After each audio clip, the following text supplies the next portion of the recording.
nos compatriotes se réjouissent et se sentent réconfortés parce que d'un coup comme ça, la conjoncture établit que nous partageons le même point de vue que l'envoyé spécial des États-Unis. Mais il faut maintenant savoir quel est le mobile pour lequel les États-Unis, par conjoncture, puissent avoir le même point de vue, c'est-à-dire faire en sorte que Kabila s'en aille. Alors, qu'est-ce qui fait qu'ils soutiennent Kabila? Moi, j'aimerais bien aussi le savoir.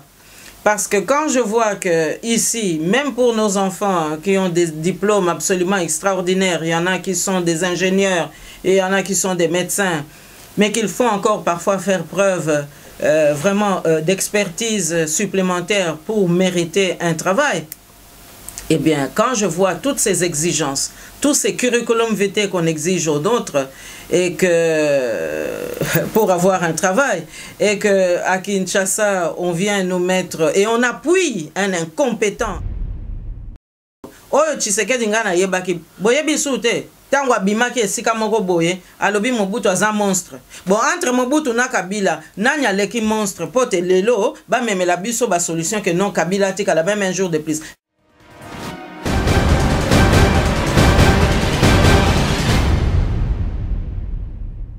Chers téléspectateurs du micro du Pasteur Bobo, partout où vous êtes à travers le monde, nous vous disons bonjour ou bonsoir, ça dépend de l'heure à laquelle vous nous regardez. L'heure est très très grave. Nous approchons la date fatidique du 19 décembre 2016. Nous sommes encore avec Madame Justine Poyo Kassabou. Bonjour Madame Monsieur Poyo Kassabou. Bonjour Pasteur Bobo. Le compte à rebours a commencé comme vous l'avez annoncé. Comment voyez-vous les choses? Mais écoutez, à l'allure où vont les choses, justement, je crois que nous avons mille inquiétudes, mais également une détermination sans faille pour que la date effective du 19 décembre soit une date qui tourne résolument la page du cannabisme. Première question, vous avez suivi comme tout le monde les sanctions de l'Union européenne contre cette personne du régime Kabila qui s'occupe beaucoup plus du côté sécurité. Et puis on a aussi deux autres, Bochab et Karev, qui ont été sanctionnés par les Américains. Votre réaction, vous qui avez travaillé dans la diplomatie? Bon, vous savez, ici, ce n'est pas nécessairement une expertise diplomatique qu'il faut mettre en exergue pour analyser un peu ces éléments. Vous savez, sur le plan politique, il y a matière, sur le plan également moral, il y a également matière, et sur le plan juridique aussi. Alors, qu'est-ce que nous pouvons retenir ici? C'est que la première observation, c'est de constater qu'il s'agit de Congolais. Alors là, ça nous amène à interpeller nos compatriotes pour leur dire, c'est une démonstration claire que les Congolais sont touchés au premier chef. Et nous avons toujours dit que Kabila Kadambe, il mérite le sobriquet qu'on lui a collé par la population, c'est-à-dire un oiseau, Mwanandeke. Ce qui signifie qu'il peut partir, il peut voler, il peut fuir, hein. Et en tous les cas, s'il doit partir de manière négociée, eh bien, la communauté internationale lui demandera une liste de personnes avec lesquelles il peut partir. Et il y aura certainement sa famille au grand complet. Mais les Congolais resteront face à face avec leurs compatriotes. Donc ici, ça doit pouvoir interpeller nos compatriotes qui soutiennent Kabila, qui lui constituent des béquilles jusqu'à ce jour, qu'ils n'échapperont pas au juridisme qui va s'imposer. Et donc là, c'est une remarque que nous faisons, tout simplement parce que nous sommes étonnés par ailleurs que seuls les Congolais soient ciblés. Nous ne voyons pas les Rwandais qui ont infiltré nos institutions. Et là, ça nous amène aussi à réfléchir parce que chacun sait que la crise congolaise est une crise multiforme et en tous les cas une crise qui est instrumentalisée par le Rwanda et l'Ouganda. Mais où sont les pressions exercées et où sont les menaces qui pèsent sur les ressortissants de ces régimes politiques-là? Moi, je n'en vois pas. En tous les cas, pas de manière expresse. Alors, cela nous interpelle parce que nous savons très bien que Kabila Kanambe n'a pas été le choix des Congolais, mais que c'est la communauté internationale, ou en tout cas une certaine communauté internationale qui a réussi à rouler tout le reste de cette communauté internationale dans la farine pour qu'on atteste la nécessité d'avoir Kabila Kanambe à la tête de la République démocratique du Congo.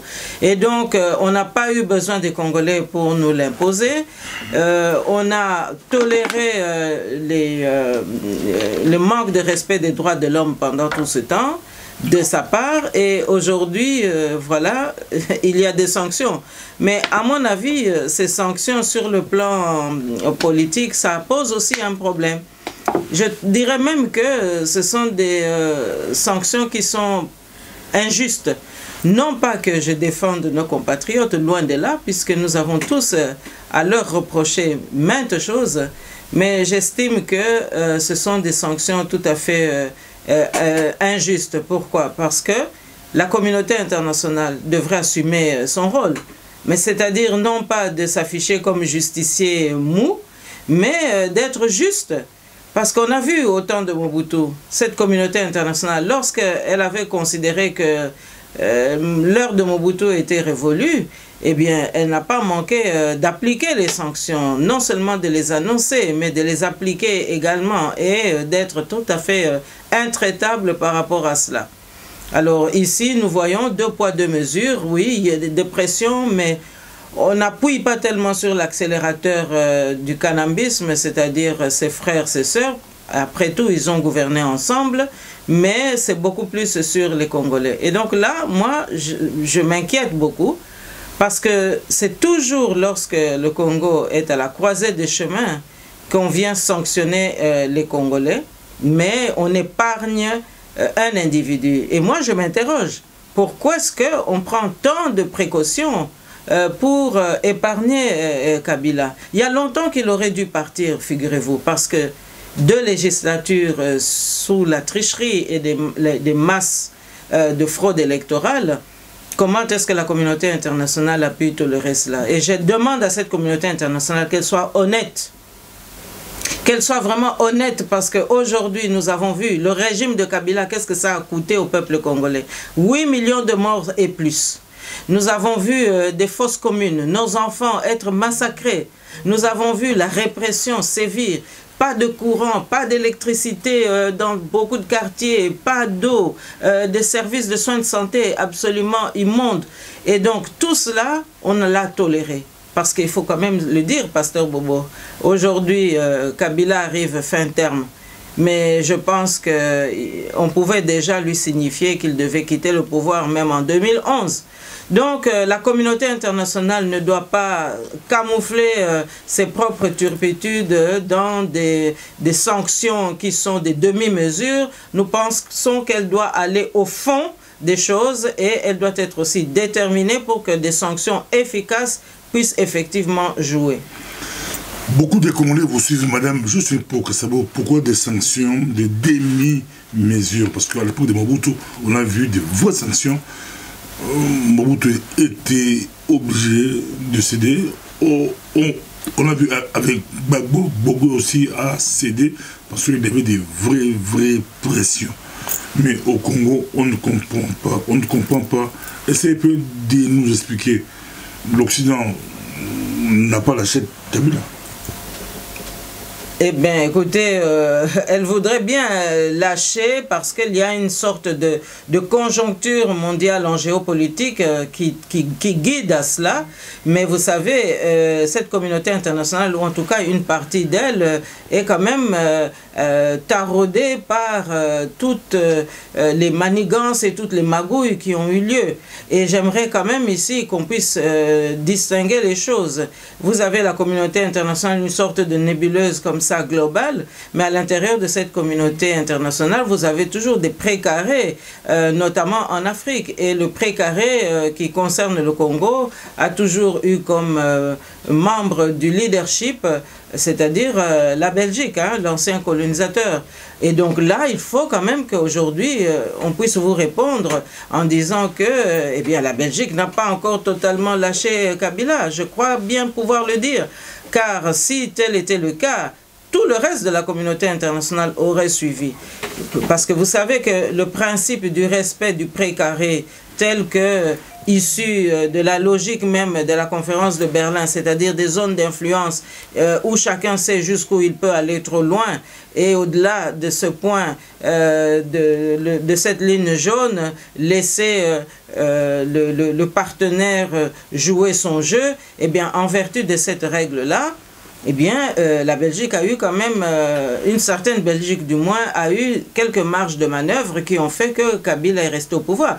J'ai souvent rappelé l'exemple des dernières élections, 2006 et 2011, où nous avons vu la Belgique aux avant-postes pour vraiment convaincre la communauté internationale qu'il fallait sauvegarder le processus électoral, et on a envoyé le fort, mais en fait c'était pour sécuriser la fraude électorale et favoriser Kabila. En 2011, il n'y a pas eu les forces de l'OFOR, mais nous avons eu de nouveau des fraudes électorales, et c'est encore la Belgique qui s'est distinguée en disant que l'ordre d'arrivée des résultats ne risque pas de changer, même si on devait vérifier les résultats, etc.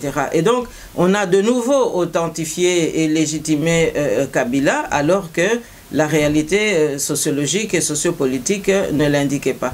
Donc, vous voyez que la communauté internationale a des responsabilités. Nous en avons aussi, nous, en tant que Congolais, parce que sachant très bien que ce n'est pas un Congolais qui est à la tête du pays, mais ce Congolais a bénéficié de béquilles pour pouvoir continuer à rester à la tête de notre pays.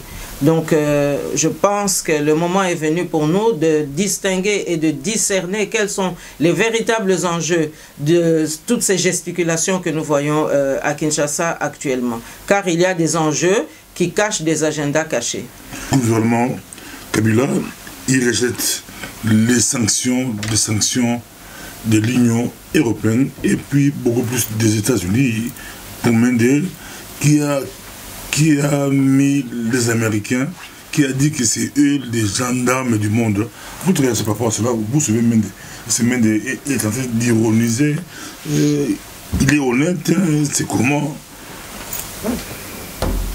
Écoutez, lorsque Mende réagit, je pense que c'est la voix de son maître. Écoutez, je dois ici rappeler le fait que tous nos compatriotes qui travaillent avec le régime en place ont dû tous souscrire à une règle dès le départ de leur entrée en fonction, à savoir « je ne trahirai jamais ». Et donc, quelque part, même s'il devait se rendre compte qu'il doit pouvoir changer de fusil d'épaule, mais ils sont coincés par l'engagement qui leur tient comme ça sur la tempe, parce que s'ils n'obtempèrent pas, eh bien, c'est eux qui vont passer. Et donc, il y a aussi ce conditionnement-là, mais je pense que M. Mende, congolais, je crois savoir, eh bien, il doit pouvoir se rendre compte que face à face avec le peuple demain, ben, ce sera quand même une autre paire de manches. Hein. Et sur moins des sanctions perturbent Kinshasa. Même si d'un côté, c'est comme si Kabila n'est pas lâché, on n'a pas lâché Kabila, mais c'est comme si aussi ils ont peur des sanctions, ça avance petit à petit, de tout se resserre. Vous pensez que les taux se resserrent autour de Kabila Kanambe ou autour de la liste des acteurs qui sont ciblés? Mais vous savez, il y a coincé parce que nous voyons très bien qu'il y a des manœuvres. Nous avons pu parler il y a quelques jours du voyage du député européen Louis Michel dans notre pays. Chacun sait qu'il a été vraiment aux avant-postes pour soutenir Kabila Kanambe depuis le début. Et donc, que s'est-il passé pendant ces 15 dernières années? Comment est-ce que notre pays a été géré? Comment est-ce que les contrats et les arrangements particuliers d'individu à individu ou d'individu à groupe ou de Kanambé avec d'autres groupes, comment est-ce que tout ce manège a pu se passer? Donc, nous voyons très bien que pendant ces 15 dernières années, tous ceux qui ont eu les coudées franches et qui étaient à l'aise avec le régime de Kabila Kanambé, eh bien, aujourd'hui, ils sont un peu pris au dépourvu parce que, je vous le répète encore une fois, dans le chef de Kabila Kanambé, il n'était pas question pour lui de quitter le pouvoir maintenant. Il était déjà entré dans une logique où il allait passer 30 ans.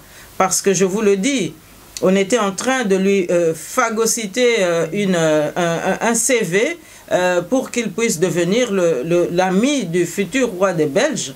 Et j'ai déjà eu à le dire que lorsque le Burundi a fêté son 50e anniversaire il y a peu de temps, eh bien le protocole s'était arrangé pour que on puisse favoriser un rapprochement entre Kabila Kanambé et celui qui était encore à ce moment-là pour quelques mois, le prince Philippe, futur roi. Donc, Kabila s'attendait à ce qu'on puisse lui prêter une légende, comme ce fut le cas avec Mobutu et Sa Majesté le roi Baudouin. Et ça a donné évidemment un élan pour que cette amitié puisse justifier après coup toutes les explications et tous les aménagements et puis toutes les compromissions aussi pour que chaque fois on puisse coller les morceaux alors que les relations parfois allaient en dents de scie. Et donc oui, il y a une responsabilité, mais il y a aussi une peur parce que évidemment nous vivons dans un monde où beaucoup de vérités sont maintenant jetées en pâture devant l'opinion publique. Ici en Belgique même, comme vous le savez, nous assistons aussi à une soif de vérité de la part de l'opinion. Regardez, il y a le Kazakh Gate aujourd'hui, mais demain, il risque d'y avoir un Congo Gate. Alors, les uns les autres qui ont eu à jouer des rôles assez répréhensibles ou des choses qui ont des choses à se reprocher, j'imagine que, eh bien, tout cela crée des sortes de tiraillements qui font que, d'un côté, Kabila s'entête, et de l'autre côté, eh bien, on essaie de voir comment ménager la monture, comment amener un nouveau candidat acquis à la cause, pour que, si Kabila doit tomber, ce que nous allons absolument obtenir comme résultat, eh bien qu'on puisse évidemment le substituer à un autre quidam qui répondrait évidemment aux mêmes conditions que Kabila Kanambé. C'est la raison pour laquelle nous sommes pour que ce fameux dialogue, enfin, ces gesticulations qui ont lieu au Congo, puissent quand même privilégier l'intérêt supérieur du pays, parce que je n'ai pas vu dans leur préalable qu'on puisse mettre l'exigence que même s'il y a une période de transition, que les fonctions régaliennes puissent revenir aux enfants du pays. Parce que nous ne pouvons plus apporter le Congo comme Congolais et puis subir le Congo comme des esclaves. Hein? Nous sommes maîtres dans notre pays. Les partenaires traditionnels, nous continuerons à travailler avec eux. Mais je pense que désormais, il faut quand même que nous puissions extirper tous les éléments pervers de l'infiltration dont nous sommes victimes depuis plusieurs années. Ça ne peut plus durer comme ça. Edem Kodjo déclare qu'il est prêt à démolir les vieux Étienne Tshisekedi ou Amulumba. Selon vous, Kodjo a-t-il raté l'occasion de se taire ou bien il a fait des révélations intéressantes pour le Congolais? Parce que quand on lit son interview avec François Soudan, il a dit des choses. Mais d'abord, j'observe une chose, c'est que à la lecture de cette interview, on se rend compte que tout a démarré de Brazzaville. À Brazzaville, M. Kodjo explique que le président Denis Sassou Nguesso l'aurait encouragé d'accepter une mission de médiation en République démocratique du Congo qui lui est tombée comme ça des nues, parce qu'en réalité à Brazzaville, il y était pour prendre un peu l'air frais, hein, au bord du fleuve ou peut-être au bord de l'océan en allant à Pointe-Noire. Bon, alors, à partir du moment où il se trouve à Brazzaville, et qu'aujourd'hui on se rend compte que l'interview est donnée par M. François Soudan, moi je crois savoir que M. François Soudan a épousé dans la famille du président Denis Sassou Nguesso. Alors, sauf si on me dit le contraire. Mais en tous les cas, nous sommes là quand même dans une situation où on est juge et partie quelque part. Parce que l'interview ne peut pas être d'une si grande neutralité parce et puis, que... Il déclare aussi, ça peut vous couper la parole, il déclare aussi que Sassou Nguesso le savait, François au Soudan aussi savait l'histoire. Oui, mais écoutez, je pense que François Soudan, c'est un journaliste qui a quand même des entrées privilégiées au niveau de la haute classe dirigeante à Brazzaville. Et donc, à partir du moment où le chef de l'État de ce pays encourage un futur médiateur au Congo, vous voyez que maintenant, la frontière entre la neutralité et l'impartialité devient difficile à définir, sinon à départager.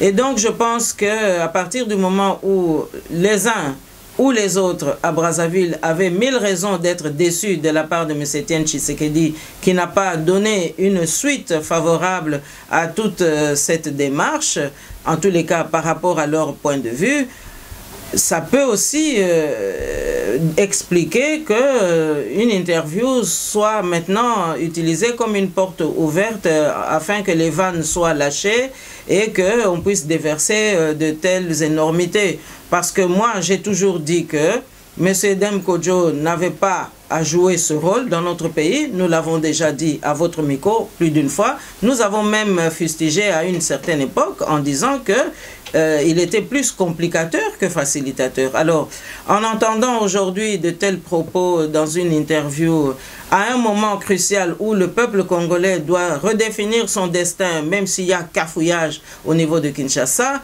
bon, je pense quand même que c'est malvenu et ça montre bien justement la désinvolture avec laquelle, aussi bien du côté congolais que du côté des médiations successives, on a considéré le peuple congolais.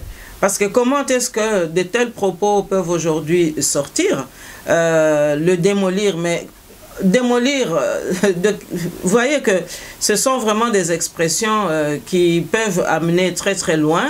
Et je pense que la haine et puis le rejet politique ne doivent pas... doivent être gérés en tous les cas avec beaucoup plus de réserve de la part de personnalités qui se considèrent comme des hommes d'État. Mais ce que je retiens de positif dans cette interview, parce qu'il faut quand même rester au milieu du gué, je crois quand même que M. Edem Kodjo a révélé des déficits aussi dans le chef de la classe politique congolaise. Et puisque c'est une interview à portée de tous, je dois relever ici qu'il a fustigé l'entourage de M. Etienne Tshisekedi parce que apparemment cet entourage n'était pas assez futé pour comprendre que à un certain niveau des responsabilités d'État, qu'on soit dans l'exercice du pouvoir ou dans l'opposition, eh bien, il y a des postures et il y a aussi des circonstances où un chef de l'État doit pouvoir aussi pratiquer la diplomatie, mais dans une certaine confidentialité pour augmenter l'efficacité de l'action en cours. Il a également fustigé les volte-face dans son interview de la part du monsieur Etienne Tshisekedi, mais il a surtout mis en exergue toutes les phases qui se sont succédées, toutes ces réunions en catimini qui ont eu lieu entre le pouvoir en place, c'est-à-dire Kabila, et le camp de M. Etienne Tshisekedi. Et il a même encore mis en lumière le rôle des fils biologiques, donc des propres enfants de M. Etienne Tshisekedi dans les affaires d'État.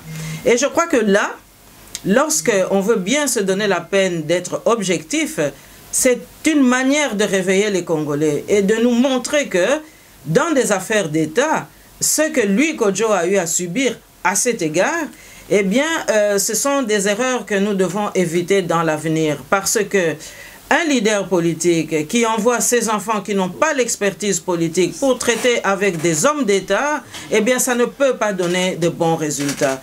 Alors, il se demande aussi, parce qu'évidemment, il ne suffit pas simplement de lire l'interview, nous avons fait notre travail aussi de contre-enquête en coulisses, pour comprendre que lorsqu'un homme d'État comme Kodjo donne de tels éléments, c'est une manière de réveiller la classe politique congolaise pour nous dire, mais il ne suffit pas simplement de suivre un leader, mais il faut aussi que le leader puisse être éclairé, puisse être recadré, entre guillemets, par sa classe politique, qu'un leader puisse aussi comprendre qu'il faut suivre un certain cheminement si on veut vraiment aboutir à de bons résultats. Et que la politique de volte-face, la parole qui n'est pas tenue, que ce n'est pas une bonne procédure.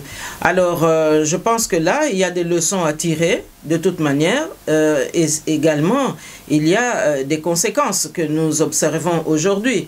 Parce qu'apparemment, lorsque je constate que dans ces dialogues, il y a un parti comme le MLC qui se sent frustré parce que au lieu de 5 places ou 4 places, on lui en donne que 2, alors que les autres partis de l'opposition prennent la part du lion. Mais ça montre bien qu'on n'a encore rien compris à l'enjeu de l'inclusivité et qu'on n'a encore rien compris que notre pays est dans une mutation fondamentale et qu'on n'a encore rien compris que on pose des actes individuels avec sa famille ou avec ses proches, mais ce sont des actes dont on ignore qu'ils portent sur une conséquence qui toucheront des millions de Congolais.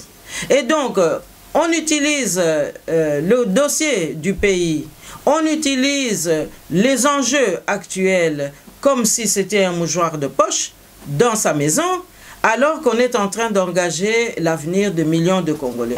Alors ce décalage-là, c'est aussi un enseignement que nous pouvons tirer de tous ces éléments que M. Dem Kodjo a mis dans son interview.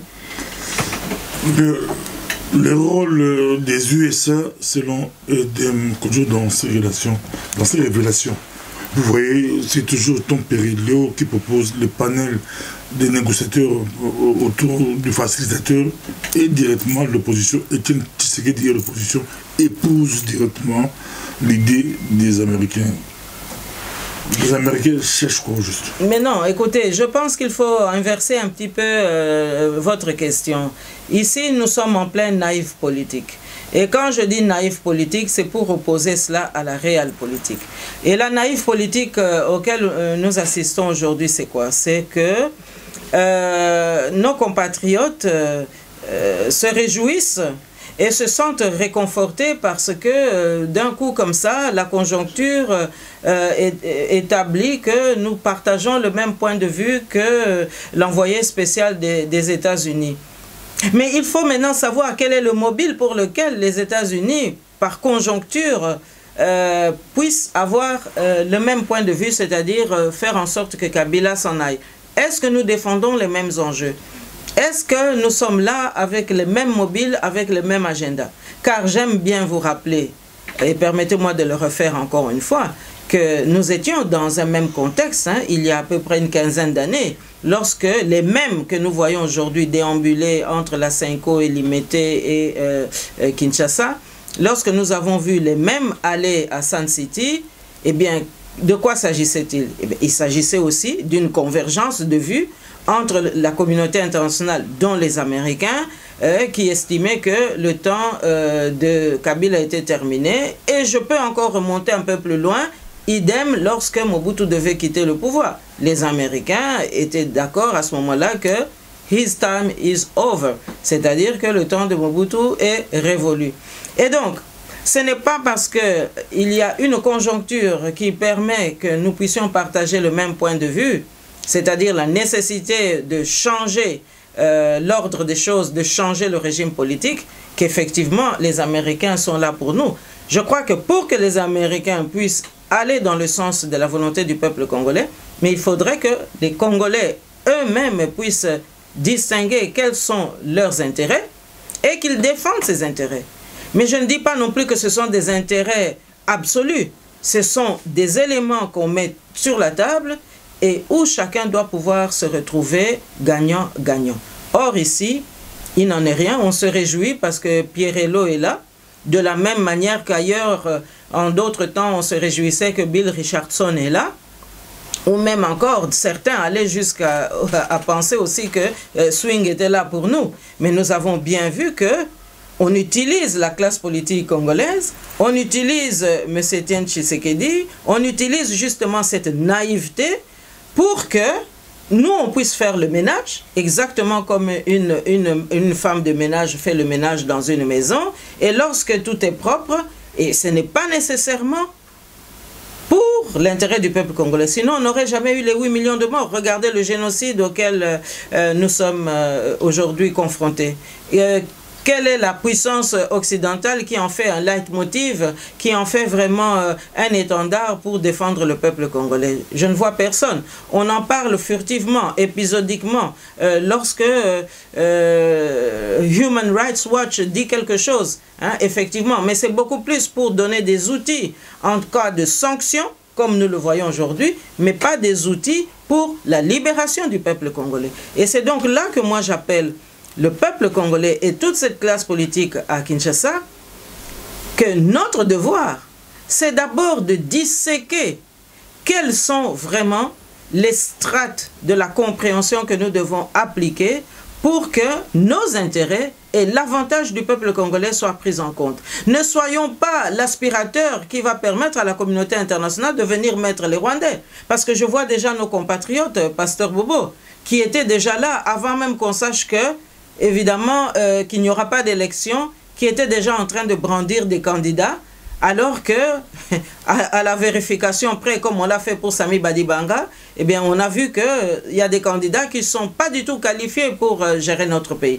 Et figurez-vous qu'il y avait déjà des compatriotes congolais qui étaient en train de brandir des cartes de candidats qui ne répondent pas aux prescrits de notre constitution. Donc cela veut bien dire que la naïve politique, eh bien la réelle politique va nous dribbler encore une fois, pour utiliser un terme que les Congolais comprennent bien, parce qu'alors on viendra encore nous mettre un candidat que le peuple n'aura pas choisi. Et ça, nous ne pouvons plus le tolérer pour des raisons très simples.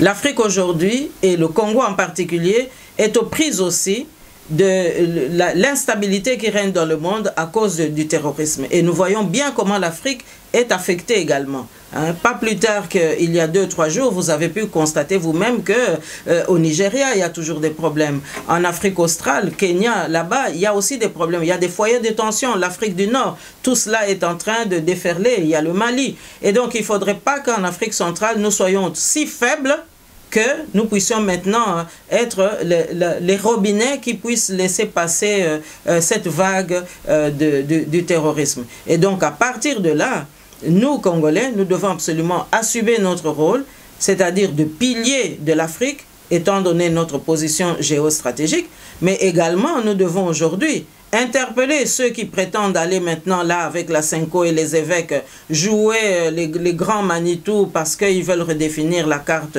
et en tous les cas redéfinir l'avenir du Congo. Mais moi je les interpelle parce que je n'ai encore rien vu de régalien dans tout ce qu'ils ont revendiqué ou dans tout ce folklore auquel on assiste. Donc je mets en garde les uns et les autres parce qu'il n'est plus question qu'aujourd'hui on puisse mépriser comme ça le peuple congolais. Cette question, je vais vous la poser aussi en lingala, mais je commence en français. On a lu Edem Kodjo avec François Soudan par rapport à la transition ou pour Kodjo. Kodjo évoque qu'il faut une transition de 2 ans. Pour Kodjo, il faut 2 ans. Et que Kengo, il peut faire beaucoup plus que Kabila puisse rester au pouvoir. C'est la solution la moins mauvaise. Que Kabila reste au pouvoir. Pour Kengo, son mandat a déjà expiré. Kodjo rejette Kengo. Or, vous, en vous écoutant, pour vous, la solution, c'est Kengo. C'est pas Kengo, mais il faut respecter la Constitution. Comme c'est Kengo qui est là, Kengo peut rester, peut prendre la présidence au cas où Kabila, comme Kabila n'a pas respecté, Kabila n'a pas organisé des élections. Vous fustigez, vous êtes vraiment contre le régime spécial. Kodjo aussi est contre le régime spécial. Kodjo est beaucoup plus pour que Kabila puisse rester au pouvoir. On a aussi écouté les Iwanga qui parlent aussi comme Kodjo. Pour eux, il faut que Kabila puisse rester. Mais eux disent que Kabila peut rester 2017 comme les Américains. Les Américains, c'est 2017. des Européens, c'est 2017, mais dans leur dialogue, ils ont proposé 2018. Madame Justine Poyo Kassabou, on aimerait bien que vous puissiez nous éclaircir sur ce dossier. Il y a divergence entre vous et Kodjo sur ce point, mais il y a aussi des points de convergence. Bah, écoutez, d'abord, moi, je ne suis pas en compétition ici pour une expertise en matière congolaise. Moi, je n'ai rien à faire avec M. Dem Kodjo. D'ailleurs, je suis quand même un peu indigné qu'il puisse donner des appréciations sur un timing. Moi, j'aimerais bien le voir s'il considère que Kabila doit rester deux ans ou quelques mois de plus au pouvoir, mais qu'il nous prenne un peu toutes les femmes de sa famille, qu'il les amène ici, qu'on les amène là-bas à Beni Boutembo pendant les 2 ans là, qu'il accorde à Kabila et qu'on voit maintenant ce qui va en rester. Parce que ça suffit quand même qu'on puisse comme ça banaliser la souffrance du peuple congolais. Est-ce qu'il peut accepter que, sachant qu'on va charcuter le corps des femmes, que toutes les femmes de sa famille, on puisse les massacrer? Il ne l'acceptera pas. Alors, aujourd'hui, pour nous, il n'est pas question que Kabila reste un jour de plus. Et moi, je ne veux pas personnaliser le débat. Je l'ai toujours dit. Le respect de la Constitution, c'est une règle, c'est une rigueur, c'est une nécessité en politique. Pourquoi est-ce que le législateur a mis en place une Constitution? Mais qu'on me l'explique. On ne peut pas aujourd'hui venir nous dire que voilà, on ne doit pas respecter la Constitution. Quelle est la valeur pédagogique que nous allons laisser à nos enfants et à la future classe politique si à tout bout de champ, quand le Congo est à la croisée des chemins, eh bien on quitte les principes, on quitte les règles pour des aménagements d'individus. Mais ça, c'est la haine qui fait parler tous ces gens-là. C'est l'égoïsme qui fait parler tous ces gens-là. Parce que je ne vois pas la difficulté de prendre cette Constitution. Moi, je veux bien, à la limite, que ensemble, on examine quels sont les éléments qui peuvent un petit peu aux entournures nous déranger pendant une période de transition. Mais ça doit rester la base, ça doit rester la référence. Je vais vous donner un exemple pourquoi ma détermination est sur ce point-là. En 1960, lorsque nos parents ont réclamé l'indépendance qu'ils ont obtenue, mais vous savez très bien que notre classe politique n'avait pas un nombre d'universitaires conséquent, mais ils étaient suffisamment alertes. Et notre pays n'avait pas non plus été préparé d'une manière satisfaisante pour pouvoir disposer du personnel politique adéquat. Qu'est-ce que nous avons eu? Nous avons eu une constitution provisoire qu'on appelait la loi fondamentale. Alors, est-ce que nos parents ont dit, mais non, nous allons faire des arrangements entre les uns, les autres, le MNC, la BACO et le PSA, etc. On va s'arranger entre nous. Non, ils ont compris que une loi fondamentale est toujours nécessaire. Quitte à avoir une loi fondamentale fabriquée à Liège ou à Bruxelles à l'époque, mais par les Belges, notamment l'ancien professeur liégeois Francis Perrin, qui était un des artisans de cette loi fondamentale, quitte à avoir une loi fondamentale rédigée par les Belges, mais il nous faut une constitution. Et ils ont appliqué cette constitution jusqu'au moment où nous avons eu la nôtre, réalisée par le fils et les filles de notre pays à Louloabourg en 1964. Donc cela veut dire que la Constitution, c'est le socle autour duquel et sur lequel on bâtit une nation. Lorsque vous vous écartez de cette rigueur, eh bien vous démolissez les principes même par lesquels votre État se repose. Alors moi je dis tout simplement que nous avons eu maintenant pratiquement 3 législatures, parce que le 1+4 c'était une législature gratuite qu'on avait offerte à Kabila Kanambe. Et pendant ces 15 dernières années, nous avons eu des députés, soit désignés dans un premier temps, soit élus entre guillemets. Mais quand même, ils prétendaient être des députés. Mais quel a été leur travail? Normalement, c'était un travail d'avant-gardiste, c'était des gardiens, normalement, de nos institutions. Mais ils n'ont pas fait leur travail. Toujours, on a entendu des débats autour de l'augmentation de leur salaire. Mais c'est ça le travail qu'ils devaient faire, c'est-à-dire rendre le pays gouvernable, rendre les institutions incontournables, indiscutables. Ils ne l'ont pas fait. Alors aujourd'hui, un tel n'aime pas un tel autre, on personnalise. Un tel n'aime pas un tel autre, on fustige. Non, moi je pense que la démocratie commence par le respect des règles. Si certains veulent personnaliser, mais pourquoi est-ce qu'on ne les a pas vus justement sur la place publique en République démocratique du Congo ou ailleurs, dire, mais écoutez, dans telle institution, un tel est indésirable. Mais il y avait aussi des mécanismes dans nos institutions, même si c'est aujourd'hui dépassé, mais il y avait des mécanismes pour destituer les gens. Ils ne l'ont pas fait. Aujourd'hui, la conjoncture place un tel ou un tel dans une posture de possible gestionnaire de l'État, alors tout le monde se braque. C'est là le problème fondamental qui nous fait souffrir au Congo. C'est toujours la fuite en avant, c'est le refus de respecter les règles. Et moi, je m'étonne justement que nous ayons pu aboutir à une telle situation parce que ça montre très très bien que les uns et les autres étaient beaucoup plus préoccupés par des intérêts personnels, des intérêts de famille ou des intérêts partisans. Et ça doit aussi, on doit y mettre fin parce qu'on ne peut pas continuer à gérer le pays de cette manière-là. Et c'est là que moi je dis aussi, la communauté internationale a une lourde responsabilité parce qu'évidemment, le peuple congolais, ça ne lui dit rien. Mais moi, j'aimerais quand même que cette communauté internationale comprenne que nous avons une capacité d'analyse. Nous avons beaucoup d'universitaires aujourd'hui qui sont sortis de leurs meilleures écoles. Nous avons une capacité d'analyse comme la leur. Nous avons aussi une capacité de comprendre, nous ne sommes plus dupes.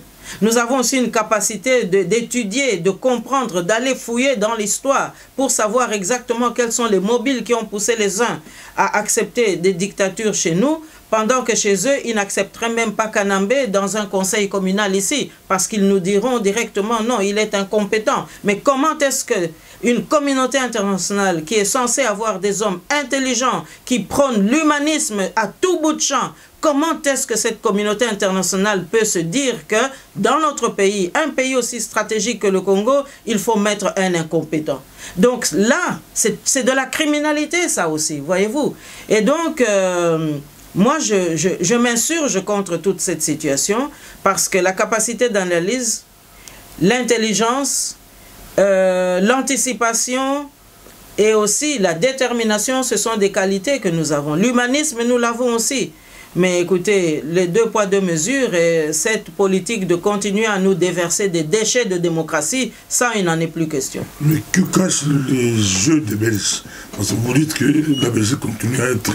Tout passe par la Belgique. On parle souvent des lobbies américains. Nous oublions aussi qu'il y a les lobbies belges. À quel jeu jouent ces lobbies? Mais vous savez... Oh là là, c'est une question qui revient souvent sous plusieurs aspects et là aussi c'est notre expertise qui nous permet maintenant de faire le discernement nécessaire. Alors oui, d'abord il faut dire que en Belgique nous avons une population belge qui se sent très proche des Congolais. Là il n'y a pas de doute. La population belge est sympathique vis-à-vis des peuples congolais. Alors là j'aimerais bien distinguer une chose. Une chose est d'avoir acquis la nationalité belge pour des circonstances historiques ou des circonstances ponctuelles, mais cela ne doit pas nous enlever la capacité de pouvoir faire des analyses en ce qui concerne notre pays. Ce n'est pas parce que dans nos familles, à nous tous, parce que si vous prenez toute la classe politique de l'opposition qui habite en diaspora ou qui vit en diaspora, eh bien, pratiquement dans toutes les familles, vous avez aujourd'hui des ressortissants qui ont la nationalité des pays d'accueil. Mais cette situation-là ne nous exonère pas de notre capacité d'analyser la situation dans notre pays, nous qui sommes restés à part entière totalement de nationalité congolaise.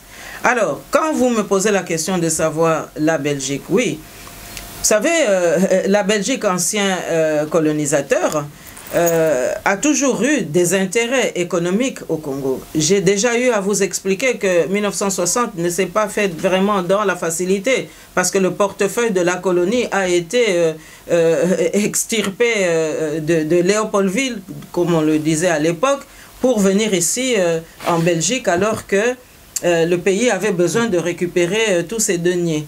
Et donc c'est bien pour vous dire que la Belgique a toujours voulu garder une mainmise économique, une certaine Belgique, parce que c'est cette Belgique-là qui s'est retrouvée maintenant aux avant-postes de la sécession katangaise et de beaucoup de péripéties sur lesquelles nous n'allons pas revenir aujourd'hui. Mais il faut aussi savoir qu'en 1960, certains hommes politiques belges, certains courants belges ont aussi laissé des héritiers. Eux aussi ont eu des enfants ou ont eu des classes politiques qui leur ont succédé et qui aujourd'hui peuvent de temps en temps pécher aussi par volontarisme de reproduire les schémas d'antan. Alors, c'est malheureusement ce que nous avons eu à constater et à déplorer lorsque les sociaux-chrétiens, qui avaient vraiment commencé à faire amende honorable en soutenant la conférence nationale souveraine, sont allés dans l'opposition et que les libéraux sont venus au pouvoir. Et je ne dis pas ici non plus, parce que je dois rester vraiment au milieu du gué, comme je l'ai dit tout à l'heure, que tous les libéraux ne sont pas à mettre dans le même panier. Mais il se fait que une certaine conjoncture historique a voulu que ce soit pendant les coalitions ici, avec une dominance libérale, où on a vu quand même un soutien tout à fait franc vis-à-vis de la dictature néo-kabiliste, pour le préciser. Alors, qu'est-ce qui fait qu'ils soutiennent Kabila? Moi, j'aimerais bien aussi le savoir. Parce que quand je vois que ici, même pour nos enfants qui ont des diplômes absolument extraordinaires, il y en a qui sont des ingénieurs et il y en a qui sont des médecins, mais qu'il faut encore parfois faire preuve vraiment d'expertise supplémentaire pour mériter un travail, eh bien, quand je vois toutes ces exigences, tous ces curriculum vitae qu'on exige aux autres, et que pour avoir un travail, et que à Kinshasa, on vient nous mettre, et on appuie un incompétent, un étranger, en toute conscience. Mais moi je dis, mais la communauté internationale, la Belgique, j'aimerais bien voir l'humanisme qu'elle nous prône. J'aimerais bien voir sa capacité d'anticiper les contextes philosophiques, parce qu'il paraît que ici, lorsqu'on est humaniste et lorsqu'on a une capacité à développer un raisonnement philosophique, etc., eh bien, on est dans la bonne case. Et moi, je ne vois pas ces préoccupations-là, parce que je n'arrive pas à comprendre justement pourquoi est-ce que la Belgique, qui aurait toujours dû se trouver du côté du peuple congolais et donc profiter d'une émancipation de ce peuple, pourquoi est-ce qu'une certaine Belgique dirigeante s'est toujours trouvée du côté du dictateur? Alors moi, j'ai fini par trouver, figurez-vous quand même, quelques petites explications. Lorsqu'on préfère traiter avec un dictateur au lieu de traiter avec un pays dans la démocratie et avec les institutions, eh bien cela veut dire que quelque part il y a des acteurs qui trichent. Parce que on n'a rien à craindre d'une collaboration loyale. Mais par contre, il y a à craindre lorsqu'il y a des passages sur la tangente du droit. Vous voyez ce que je veux dire? Et donc, à partir du moment où on est sur la tangente du droit, et donc ça veut dire que il y a des avantages que l'on acquiert en un temps record et qui peuvent justifier que on puisse privilégier une voie qui soit contraire à la volonté du peuple. Eh bien parce que évidemment on n'a pas affaire à un grand parlement, on a affaire à un individu, à un groupe, et puis on passe outre le reste. Et donc ça nous amène justement à nous poser la question, si cette Belgique-là qui s'est trompée volontairement en nous imposant un jeune dictateur qui n'est pas congolais, la preuve d'ailleurs, c'est que Karl de Gucht a été écarté du pouvoir parce qu'il a voulu un peu nous mettre la puce à l'oreille en nous réveillant, en disant la vérité sur Kanambe. Eh bien, je me pose la question si la même erreur n'est pas à la porte justement des négociations qui se passent maintenant à Kinshasa. Parce que nous avons vu tout d'un coup certains médias qui dormaient de leur sommeil absolument extraordinaire depuis que Mobutu a quitté le pouvoir, eh bien, se réveiller comme ça, simplement pour nous brandir des candidats. On s'est dit, mais tiens, est-ce que la campagne électorale a commencé? Eh bien, c'est pour vous dire tout simplement que la manipulation a repris ses droits, que le conditionnement psychologique a repris ses droits, et nous nous posons vraiment la question, quand est-ce que la Belgique, une certaine Belgique, va accepter que la meilleure des voies possibles pour la prospérité réciproque, c'est la collaboration loyale avec le peuple congolais. Parce que regardez, ils se sont émus du génocide du Rwanda. Ils se sont émus aussi des 10 casques bleus belges qui, par négligence de certains dirigeants, sont morts sous les balles des officiers rwandais à l'époque du génocide de 1994. Mais les 8 millions de morts de Congolais qui auraient dû interpeller la Belgique plus que tout autre, parce que c'est quand même là que la Belgique a eu son socle colonisateur, eh bien, jusqu'ici, il n'y a pas eu toute cette mobilisation. Et donc, moi, je dis que il est temps que nous, Congolais, on ouvre aussi les yeux. Et il est temps que nous, Congolais, nous puissions aussi mettre sur la table tous ces éléments qui confisquent finalement nos libertés. Parce que, regardez, Kabila Kanambe n'avait aucune idée de ce que sont les matières premières stratégiques. Mais il a vendu ça à volo, à des pays vraiment peu recommandables. Mais je me pose finalement la question, pour répondre à la vôtre, est-ce que une certaine Belgique n'est pas passée par ces chemins-là? Parce qu'on ne peut pas comprendre que on ne puisse pas défendre le peuple congolais. On ne peut pas comprendre que on soit si conciliant vis-à-vis d'un imposteur. On ne peut pas comprendre que on puisse occulter toute une classe politique tout simplement parce qu'on veut encore substituer au Kasavubu, au Mutombo, au Kabanga un individu qui ne serait pas de consonance congolaise. Alors là, moi je dis que ça suffit. Merci beaucoup, Nancy Balandi Bisso. Tu as presque la souka. Na souka wa moi ngala. On trouve qui bali kolonda yo penza mokili mobimaka question sur Edem Kodjo pour son Edem Kodjo sur choix il y a Kengo article la transition après 19 tout la transition selon Mibeko régime spécial yobo qui est mon penza au registre qui est moi mais Kodjo a dit que solution la moins mauvaise abisso ba lebi il y a la moins mauvaise solution moins tous les mabé mais solution à moi les gens qui Kabila a dirigé transition à 2 ans à ça peut mon côté tout le monde va leader il y a rassemblement puis comment le banet tika Kodjo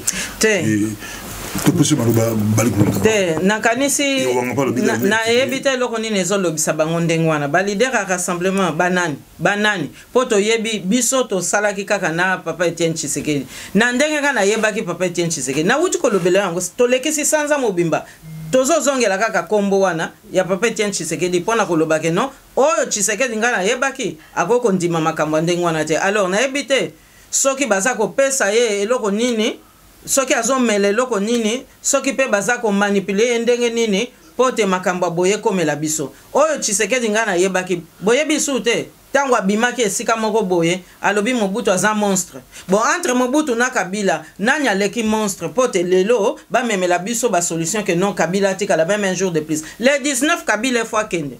Donc soki les 19 to monique rassemblement ye penza ati tembe alobi que non il faut Kabila tika la eko confirmer makambo nyonso to oyo to yokaki ti lelo ke bazwa kimbongo ke Kabila pe asopa kimbongo. Po ye moko Kodjo awuto lobango na masolo na yawa na Jeune Afrique alobi nini?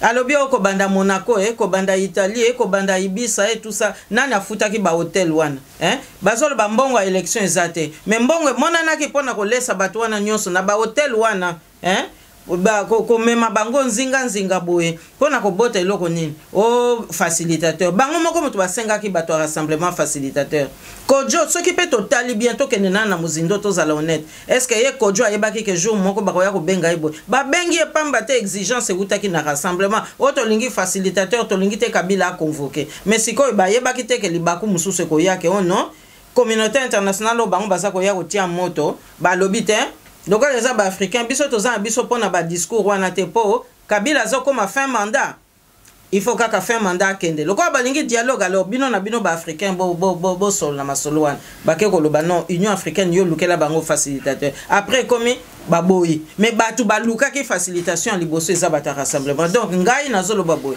pas un seul jour de plus. Kabila le 19 décembre il doit plier bagage et partir. Après tout le fauteuil là ça ne lui appartient pas.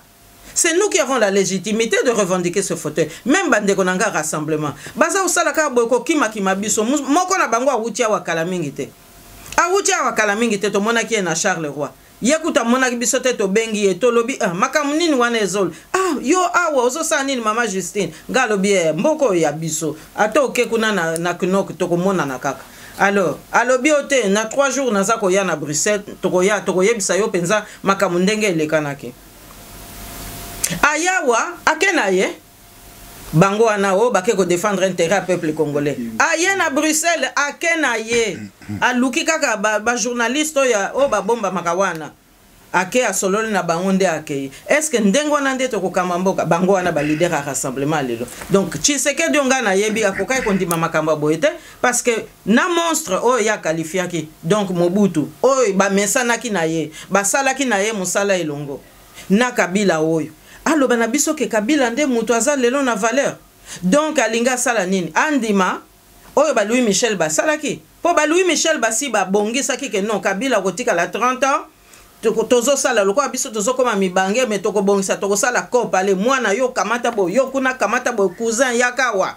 alingaki pe kuna ba répéter la même chose yango na ba ye kotsa ba Félix na banan bozo yo kojo emoka auto bimisa wa ke non même pas ya papa Etienne Tshisekedi ba komo tia bana mais ça ba logique Louis Michel batiaki comme ça ceux qui bango ba komo ya ba mibange basi ba pesi si ba pesi ba levier na bana po bana ba bando sakana na Congo oya bango ba pesi cop na bana kuna pe ba pesa cop na bana yango na peut-être baza ko linga ke Kabila tikal ceux qui Kabila tikal linko lo ba ke plan Louis Michel les a plan na bango or plan Louis Michel et même biso 8 millions de morts papa pasteur Bobo 8 millions de morts wana est-ce que papa Etienne Tshisekedi akolinga ko zo mukumba wana akolinga zo mukumba wana Nandimité. Tout le temps, maman, il va Congo et peut se représenter.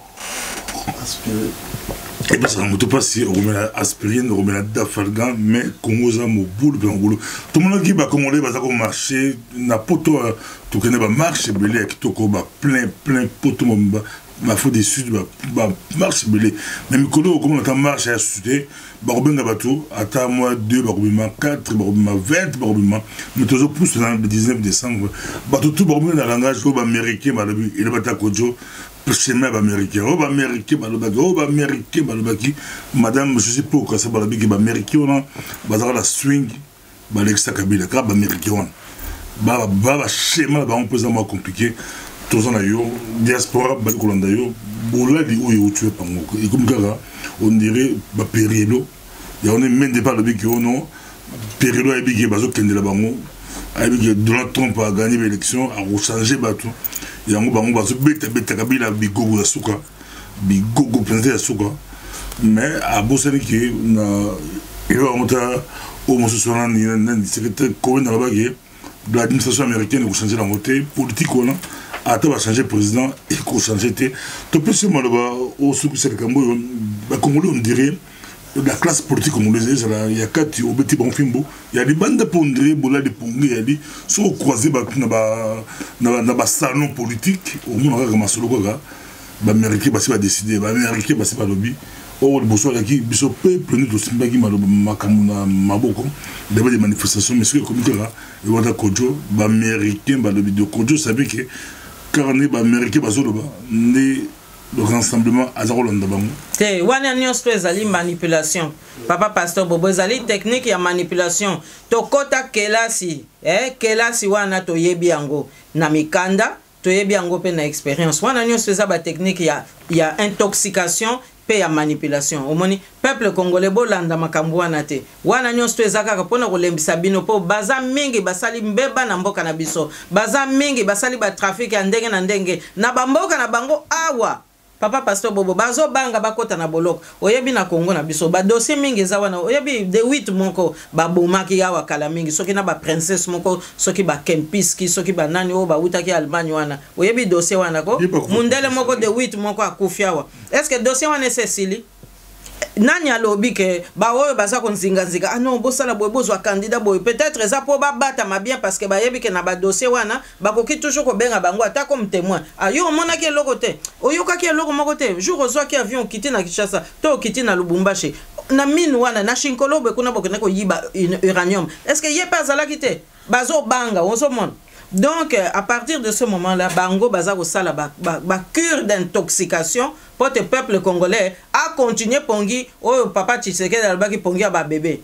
Ah au moni tant mon super ezalaka pe moi pasi muke pona komona ke pongi wana ba bébé ba mususu bazokanisa kaka yango ti lelo omoni. Donc il faut sikoyo to lamusa peuple congolais amitika te po eloko pe baza kobanga ezali responsabilité oyo peuple asa zwi po peuple asa lakisi ke ya sa telemi alobi ke Kabila pas un seul jour de plus biso pe toza kolanda kaka lokolo wana ozomona papa Congo ezala na kimia ezala pe gouverner na batu ya sérieux parce que ceux qui ndenge wana tembele tozwaka pe kimpwanza te malgré ba difficulté nyonso tosi toloba mbala na mbala ozomona.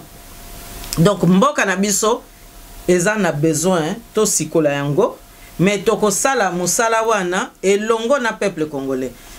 Amerika azana besoin congolais azala makasi congolais azala ya kotelema po terrorisme wana o bango baza ko bundela lelo eza ko senga ba partenaire bazala mingi soki Congo azali partenaire na yete eko simba te yango na baza pe na besoin biso tozala responsable tozala responsable totika makambo ya favoritisme totika makambo ya népotisme totika makambo ya ba préférence wana ya partisanisme wana mais tolanda kaka intérêt ya mboka soki tolandi intérêt ya mboka papa pasteur Bobo wana penza tokolonga mais naza okebisa lisusu bandeko na biso oyo baza kokende na ba conversation wana kuna régime spécial ndenge yo moko uti ko rappeler ngaya ou bien kuna basango ngana lobby tokosala économie ya rigueur te papa pasteur Bobo tokosala économie ya rigueur te soki tolingi penza to bikisa avenir ya bana na biso po soki tokena mobulu oyo ekokoma mutu na kopi na ye mutu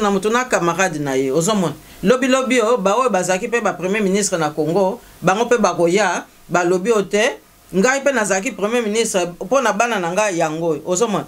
Nde esika wana nalingi pe kolakisa papa Etienne Tshisekedi ye mutu baza ko lengela mikolo yo na masolo wana ata l'exemple nini président Joseph Kasavubu atikelaki biso papa na biso ami pesi penza po na mboka oyo alobaki te ke voilà yo Adolphe mwana nanga liboso yaka kota lia sakana pe na mboka oyo alobaki te bana bokotika na pembeni tangu na bino soki musala ekoki tokosala makasi pote boyeba pe ko vivre mais makambo ya mboka ngai mutu nazali ko kamba mboka boko respecter peuple congolais boko respecter mbongo peuple congolais boko respecter patrimoine ya peuple congolais. Président Joseph Kasavubu asakana ki na mboka te atika ki atambala moko te songolo pakala aya ko yebisa ye okamata bana lia kuna kosa peuple congolais atika ki bana na pembeni tant que ye azali mokambi nde yangwana mission o yazwaki ya papa Nzambe yangwana mission wana epesaki makasi aye ko tenir quand même 5 ans soki ezalaka kaka makambo ya tata Nzambe na ya bomoko ya peuple congolais mbela silisaki mandature na ye mais zabulu nde aye kolata mobutu pote alongwa musala avant ba élection mais ngai nalingi kaka kokebisa ba congolais. Président Joseph Kasavubu atikelaki biso exemple moko ya impartialité l'air musu pe bazalaka na ba faute belé to landa pe lité ya wana ata toza ko condamner tatango mais makambo musu salobi to kamatango na motema ya mwana Nzambe po totala nini toko ko tirer comme enseignement pour na bola mboka na biso. Merci beaucoup ezalaki maloba na yo to ba sukate po to zomba lisusu na nsi to zomba lisusu le 19 karaté dans deux toujours trouver des sous na madame monsieur Poyo Kasavubu peut-être samedi soir tu auras sous la possibilité au bien biso tu peux c'est une possibilité bo bien biso samedi soir pour makambo komi matata. Merci de ton mon avis prochainement. Merci. Merci papa pasteur Bobo.